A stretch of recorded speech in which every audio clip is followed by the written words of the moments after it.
Discarding Wise sa Radyo Pilipinas World Service. Programang serbisyo publiko, magbibigay impormasyon, mga tips at gabay sa tamang diskarte sa paggamit at pag-invest ng perang pinaghihirapan ng mga OFWs o mga Filipinos living and working abroad. Alamin ang mga galawang Discarding Wise. Discarding Wise. Kasama sina Leo Magpayo, multi-awarded financial at market analyst Jonathan Jonas Ravelas. Panahon na para magsimula tungo sa financial independence para sa isang stable financial future para sa iyo at sa iyong pamilya. Kaya't halina't samahan natin sila Leo at Jonas sa Discarding Wise. Discarding Wise. Dito sa Radyo Pilipinas World Service.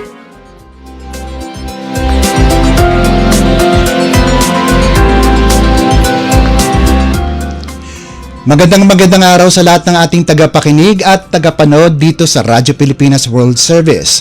Welcome po sa pinakabagong programa ng Radyo Pilipinas World Service, ang Discarding Wise. Layunin ng programang ito na gabayan ang ating mga kababayang OFWs para sa praktikal na solusyon, matalinong desisyon at tunay na wais na pamumuhay. Ako po si Leo Magpayo at kasama natin ang ating financial analyst na kinikilalang isa sa pinagkakatiwalaang private analyst sa bansa.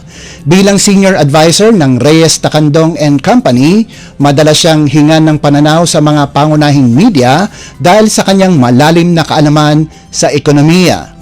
May higit 3 dekada ng karanasan sa financial markets at kasalukuyang Managing Director ng E-Management for Business and Marketing Services at Dito CME. Bago ito, 2 dekada siyang nagsilbi bilang top market strategist, kabilang ang pagiging FVP, Chief Market Strategist ng BDO Unibank mula 2002 hanggang 2022 at dati rin sa Equitable PCI Bank. Malawak ang kanyang karanasan bilang strategist, analyst, equities dealer at portfolio manager sa mga institusyon tulad ng DBS Securities at ACE Securities. Kinilala rin siya sa buong mundo para sa kanyang forecasting skills.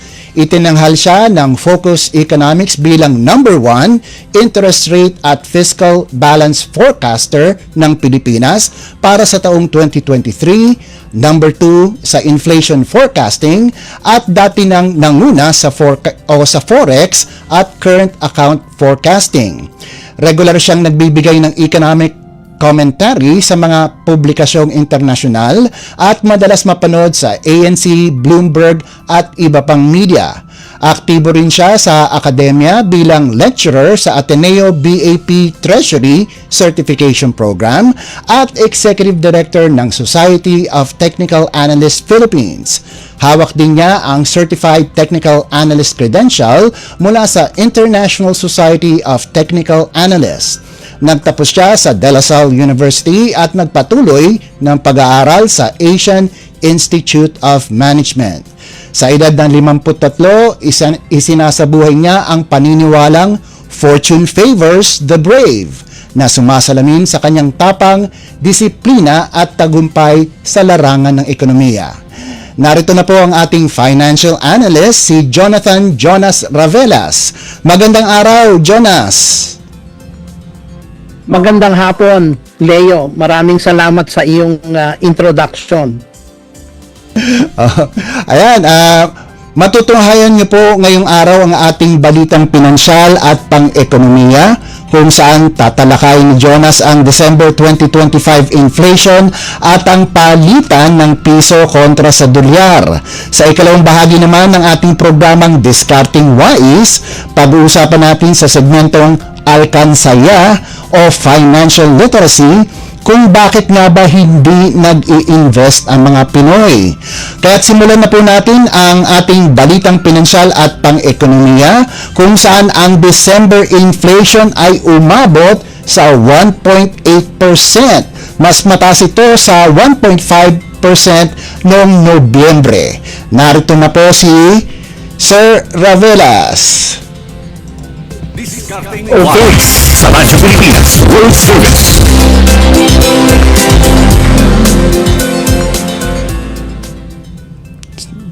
Yes, Jana. Yeah. So yung magandang news yung inflation na 1.8 percent. Kahit mas mataas siya ng against doon sa November, isa pong magandang sinyales yan na may konting sigla yung ating Pasko, no? Medyo nagtaasa ng konti yung presyo, pero isa pong ibig sabihin yan, yung mga kababayan natin gumagastos. Isa pong magandang signal yan. Oo. So, ang kagandahan yan, mababa siya kumpara doon sa 2 to 4% na target ng central bank. Ngunit, hindi naman yan talaga magtatagal dyan sa level na yan. Kasi dahil nakikita na natin na malaki na po ang binaba ng inflation galing sa December 2024. Galing po yan ng 2.9%, ngayon nasa 1.8%. So, malaki po yung binaba. So, ang signales niyan medyo maganda para sa mga may bahay. No? Hopefully, matuloy-tuloy na mababa yung presyo. Okay? Kaso, ang nagiging problema natin ngayon ay ang paghina ng piso. No? So, bumagsak siya sa 59.35. Ang pinapahina sa buong history natin ay 59.47. Ngayon, maganda po siya pag sa ating mga kababayan na OFW, makakapag mas malaki ang pera nila na pwede nilang ilagay para sa savings. Ayun, oo. Jonas, para sa iba, no, yung hindi nakakalam ng inflation, ano ba yung inflation? Kaya sa 1.8%, ano ibig sabihin nun sa karaniwang tao? Okay. Yung inflation, parang kumbaga is pinapakita lang niya ang pagkakaiba ng presyo sa isang taon. So tulad, isang example, pag bumili po kayo ng kape sa Starbucks, sabihin natin 100 pesos nung isang taon at ngayon 120 pesos. So medyo tumaas. So pinapakita lang niya na medyo lumaki yung pag-angat ng presyo. So kumbaga mas nagmahal. So pinapakita natin na dapat lagi ka bang gagastos para doon sa kape mo o magtitipid ka. Ngayon, ginagamit nating basihan yan, lalo na pag gusto natin mag-invest. So, dapat, pag ang inflation rate ay 1.9, dapat mas mataas pa doon yung tinatawag natin na ganansya o rate of return.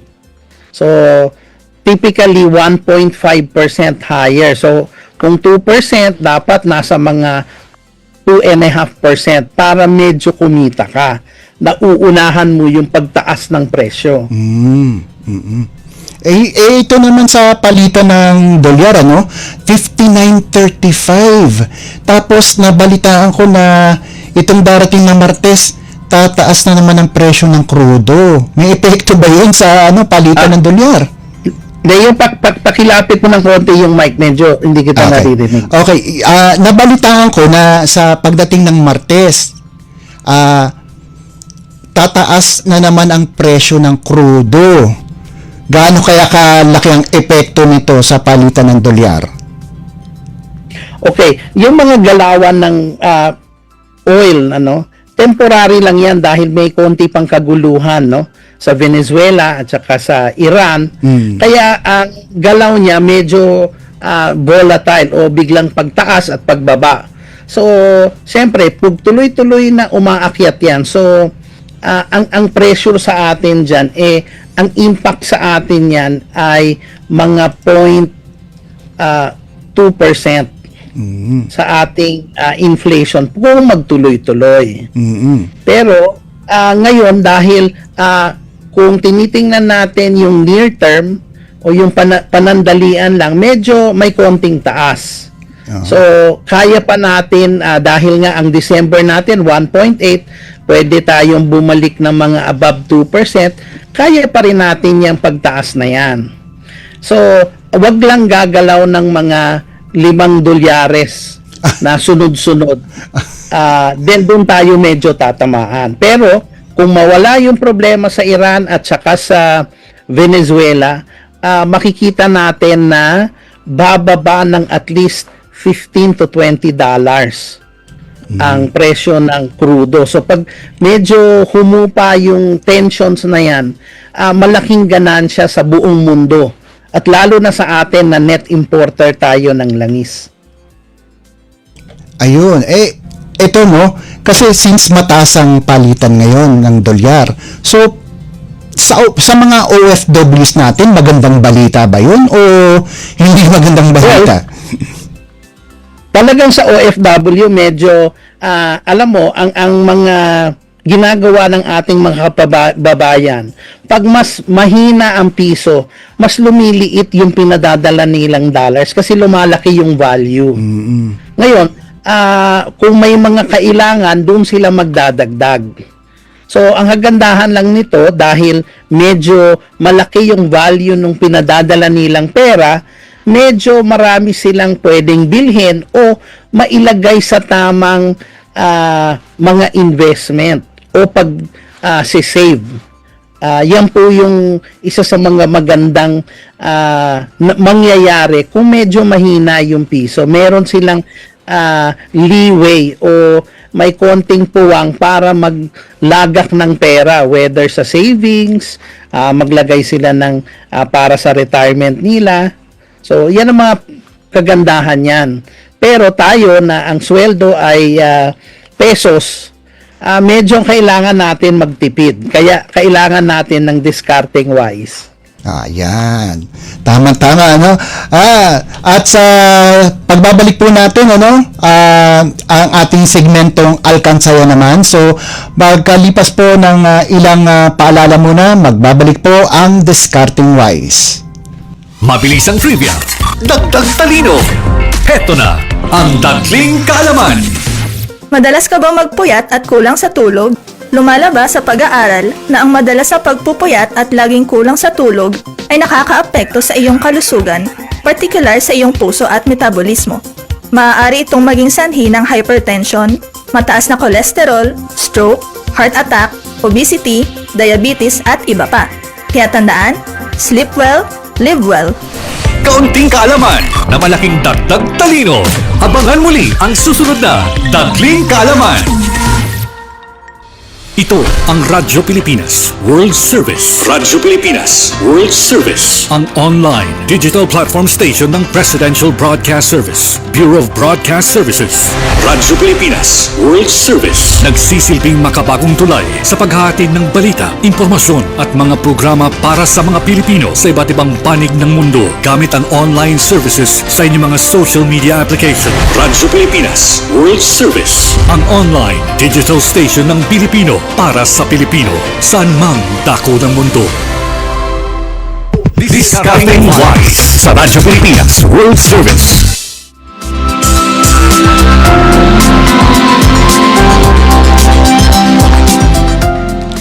At nagbabalik po ang ating programang Discarding Wise. Narito na ang pinakahihintay ng lahat, ang ating segmentong Alkansaya, kung saan tatalakayin natin bakit nga ba sensitibo ang usapang pera. Nagbabalik si Jonas Ravelas. Yan, tama ka, Leo. Kasi talagang minsan, pag pinag-usapan ang pera sa bahay, laging parang wrong timing. 'Di ba? Minsan, kagigising mo lang, pag-usapan mo yung pera or nasa kainan kayo, pagkainan, 'di ba? Tatlo ang laging nagiging problema. Una, nandyan yung hiya, no? Dahil baka hindi mo maibigay ang kailangan. So, syempre, ang defense mechanism natin, magalit. Pangalawa, yung utang na loob kasi mag-iisip ka kung saan ka kukuha ng pambayad kung wala kang short ang iyong budget. At pangatlo, yung takot, no? Yung takot na hindi mo mabayaran o di mo magampanan yung pangangailangan. So ito yung mga tatlong mga kadahilanan kaya medyo hirap ang ating mga kababayan pag pinag-usapan yung pera. Eh, So, minsan, talagang kaya sa mga pamilyang Pilipino, ito ay parang tinatawag nating tabu. Pag natin pag-uusapan, lalo na pag nag-short tayo sa pera, yung hihingi ka ng extra allowance, medyo, lalo na kung gipit ang pamilya mo, di ba? So, talagang nagiging sensitibo lahat. tuwing kailan ba nararamdaman yung stress, di ba? Nasi-stress tayo pagdating tungkol sa pera. Talagang magkakaroon tayo ng problema. So, kung bakit tayo di nag-i-invest, ganyan din talaga yung, kumbaga ito yung mga ugat kung bakit hindi na tayo nakaka-invest. No? So, bibigyan kita ng mga example kung bakit hindi tayo nag-i-invest. No? Tulad, pag January, katatapos lang ng Pasko, so bayaran ng utang. Pagdating ng Pebrero, Valentine's Day, may date. Tapos pagdating ng Marso, graduation, kailangan bumili ng bagong damit, pang graduation. Pagdating ng April, summer. Pagdating ng May, meron tayong bayad ng tuition fee. June, pang allowance. July, nako, lalo pang kailangan sa eskwelahan. So sunod-sunod. Pagdating ng August, meron pa yung, kasi ghost month, bawal mag-invest, masama raw. Diba? Pagdating naman ng September, dahil Berna hanggang December, Pasko na, mamimili ka na ng regalo. So, pagdating ng buong taon, wala ka nang na-invest. Kasi laging may rason na huwag tayo mag-invest dahil may mga obligasyon tayo. So ito po yung kailangan natin baguhin. Oo, lalo-lalo na ngayon na simula na ng taon. So dapat magsimula na rin tayong mag-ipon o mag-invest. Tama ka dyan. Dapat baguhin natin ang pananaw ng bawat Pilipino. Lalo na ang pera ay hindi sukat ng halaga ng tao. Ang importante kung paano natin uunlarin yung ating mga kakayahan para magawa natin ng paraan lahat ng mga suliranin natin sa buhay. So kaya yung discarding wise importante, no? Hindi lang dahil nakatapos tayo ng pag-aaral, tapos na yon. Kailangan meron ka ring magandang diskarte sa buhay. So dapat parehong pag-aaral at diskarte para guminhawa ang ating kabuhayan, no? Kaya kailangan natin ang alkansaya. So ang alkansaya ay isang perspective kung paano mo magagamit ang iyong karanasan at kakayahan para makapag-impok. So, nauuna dyan yung marunong ka gumamit ng pera. No? Sa mga susunod nating mga episodes, pag-uusapan natin paano tayo gumamit ng pera. 'Di ba? Unang-una, lalo na pag meron tayong gusto, 'di ba? Kailangan sulit o may gusto tayong bilhin, kailangan dalawa lang ang dapat nasa isip natin. Either yung binibili ba natin ay sulit o harang.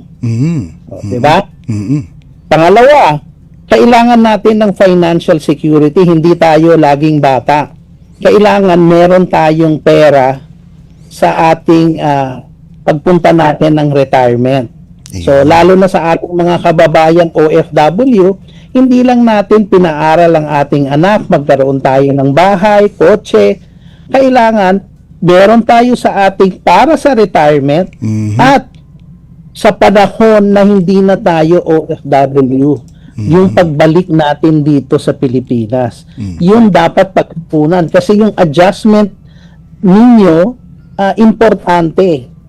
So, importante na mapaghandaan ng mabuti yung pagbalik nyo dito sa atin. Tapos, siyempre, yung tamang pag-iimpok, pag-save, at pag-i-invest. Yun po yung tama. Gawin po natin yung tamang habit na mag-impok, na mag-save, at the same time, regular rin po yung ating pag-i-invest. Yan po yung dapat nating gawin. So ito po yung parang summary ng ating mga pag-uusapan sa mga susunod na episode. Okay. Kaya excited ako na pag-usapan natin ito sa mga susunod nating episode. Yun. Oh. Yung so kailangan maging regular talaga yung investment natin, no? So anong sa tingin mo yung mga magandang usually yung mga ini-invest na ng ating mga OFWs? Kasi alam natin hindi naman habang buhay, 'di ba? OFW sila. So kailangan talaga nilang mag-invest. Ano kaya ang mga maganda nilang pwedeng i-investahan yung pera nila? Okay, marami talaga, no? Ang unang-una talaga pag nag-i-invest, dapat siguraduhin natin yung pera nating na gagamitin, hindi natin kailangan. Malaki po sa mga, magandang tanong yan, ano? Dahil marami sa ating mga kababayan, pag meron silang pera, invest ko. Ang hindi alam ng isang ng ating mga kababayan, ang investment, hindi yan overnight, hindi yan panandalian. Kailangan tratuhin natin siya parang negosyo. So, kumbaga, kung ang isang negosyo, nagtayo tayo ng isang coffee shop, no? Hindi yan pag after 6 months kikita ka na. No? Normally, kahit isang coffee shop will take at least 3 years para makakita ka ng ganansya. O yung kumbaga, nabawi mo na yung puhunan mo, no? So same thing sa investment, kailangan uukulan natin ng panahon, no? And dahil diyan sa tanong mo, ang pinaka-importante nating pag-aari na dapat natin pag-aralan ay ang oras. Kasi yan ang hindi natin hawak. So kung mag-i-invest tayo, lagi na iyan ang unang-unang consideration. O iisipin natin, pag nag-invest ba ako, kaya ko pa bang makuha yan? 'Di ba? So kung mag-i-invest tayo sa lupa na siguro sa probinsya, no, bago siya maging katulad ng mga mamahaling lupa dito sa Metro Manila, dadaanin ng taon. 'Di ba? Kaya importante yung oras. Kaya most of the time, ang mga kababayan natin nag-i-invest, laging nagmamadali. So, pinaka-importante po dyan sa pag-i-invest ay yung oras or time. Kasi kailangan bigyan natin ng panahon para yung ating pamumuhunan ay kumita ng pera. Whether ito po ay stock market, ito po ay isang utang or tinatawag nating bond sa investment, o bumili tayo ng lupa, lahat yan merong panahon. Yung mga insurance, Jonas? Okay, magandang tanong yan. Sa akin, meron akong isang dapat strategy. Ang keyword ay isip. Una is income. Susunod, savings. Susunod, investment. Huli na ang insurance, yung protection. Okay. Kasi minsan, nauuna dahil yung mga nagbebenta ng insurance, naiintindihan ko. Kung meron po tayong OFW, mga kababayan natin na medyo hazardous yung trabaho tulad ng sundalo or nasa offshore rig or nasa Middle East, no? Talagang hindi po maaalis na bumili sila agad ng insurance kasi meron talagang panganib o may risk na, 'di ba? Kasi baka hindi nila matupad yung kailangan nilang gugulin na pera para maiwan sa pamilya nila, kaya sila bumibili ng insurance. 'Di ba? So minsan nauuna yung insurance o yung protection bago doon sa savings at saka doon sa investments. Na dapat medyo ihuli natin yon. Ang problema, pag kumausap tayo ng mga nag-i-insurance, mas mura kasi pag bata ka pa. Tama naman. Kaya sometimes, importante yung pag uumpisa ng financial literacy, dapat bata ka. Para habang bata ka, natitrain mo yung sarili sa tamang values, lalo na ang disiplina sa paggamit ng pera. Yan ang importante. Kaya minsan, pag medyo naglalakad ka at nakita mo na meron ka na lang mamera, yung mga barya mo, ano ba, tingnan mo yung barya mo. Ito ba yung gusto mo pag nag-retire ka o gusto mo yung medyo may papel ka na pera, 'di ba? So dapat ganun natin isipin na kung gusto natin guminhawa tayo sa ating pagtanda, dapat ngayon pa lang mag-impok ka na, ngayon ka na magtanim para may aanihin ka pagtanda mo. Oh, yun nga kailangan talaga kumbaga i-instill sa ating mga, lalo na yung mga kabataan, na kailangan natin mag-ipon para sa pagtanda natin, di ba? Ngayon laganap na yung social media, di ba? Tapos marami dyan mga investment, mga ano. Paano mo kayo malalaman kung scam yun? Dahil laganap sobrang scam yun sa ano? Talagang importante ngayon yan dahil alam mo, sa Pilipinas simula nung 1960s, mataas na talaga yung interest rate natin.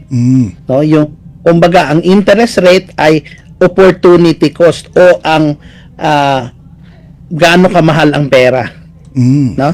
So, diyan natin inihahambing kung pag umutang tayo, inilalagay natin yung pera na yan o nilalaan natin yung pera na yan sa mas malaki ang kikitain kaysa doon sa interest na binabayaran natin. Kaya tayo umuutang.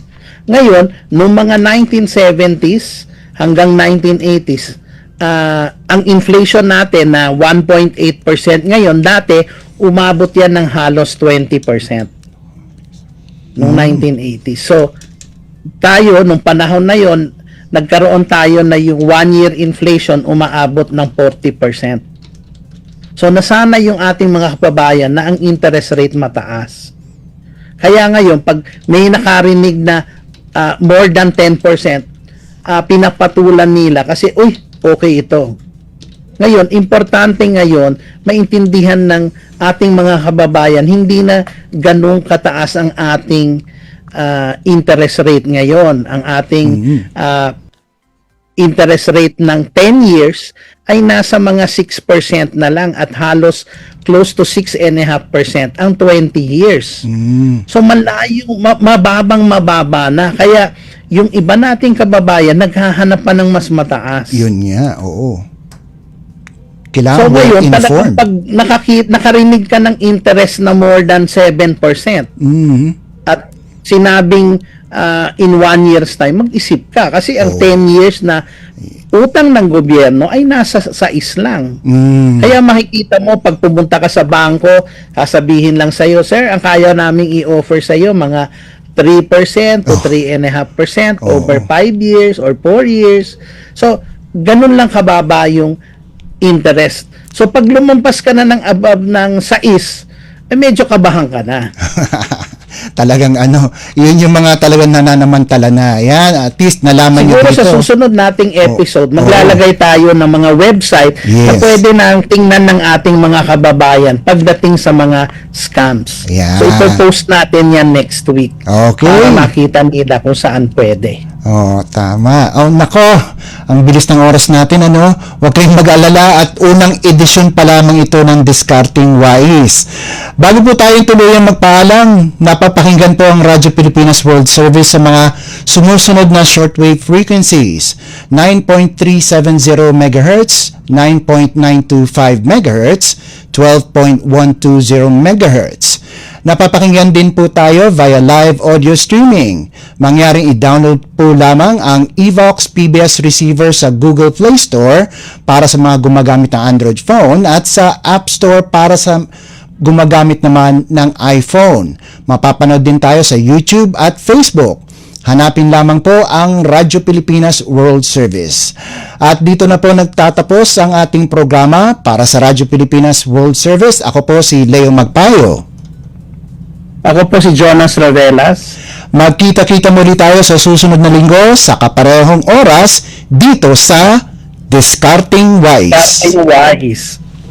Discarding Wise sa Radyo Pilipinas World Service. Programang serbisyo publiko, magbibigay impormasyon, mga tips at gabay sa tamang diskarte sa paggamit at pag-invest ng perang pinaghihirapan ng mga OFWs o mga Filipinos living and working abroad. Alamin ang mga galawang Discarding Wise. Discarding Wise. Kasama sina Leo Magpayo, multi-awarded financial at market analyst Jonathan Jonas Ravelas. Panahon na para magsimula tungo sa financial independence para sa isang stable financial future para sa iyo at sa iyong pamilya. Kaya't halina't samahan natin sila Leo at Jonas sa Discarding Wise. Discarding Wise. Dito sa Radyo Pilipinas World Service.